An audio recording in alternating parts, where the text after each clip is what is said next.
আসসালামু আলাইকুম। শুভ সকাল সবাইকে, শুভকামনা। কেমন আছেন সবাই? অনেকদিন পর গ্রামের বাড়িতে এসেছি। দেখেন সবাই, আমি ছাদ বাগানের জন্য শীতের ফুল গাছ, স্ট্রবেরি, ছুঁই জাল নিয়ে আসছি। কিনতে গেছিলাম, বলছে যে 100 গ্রাম 217 টাকা। বলছি যে কিনবো না, আগে লাগিয়ে খাবো। এত দাম দিয়ে খাওয়ার কি দরকার? আমরা তো চিটাঙ্গেরা এমনিতেও যা কম খাই। যাই হোক, আমি এগুলো নিয়ে আসছি লাগাবার জন্য। স্ট্রবেরি আমার ছিল, আমার নষ্ট হয়ে বাচ্চারা ছিঁড়ে ফেলছে। এখন একটা নতুন আনছি, আরেকটা ছিঁড়ে মরে গেছে।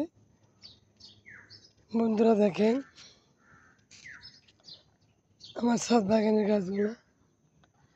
রোদ উঠে গেছে, অনেক শীত গ্রামে।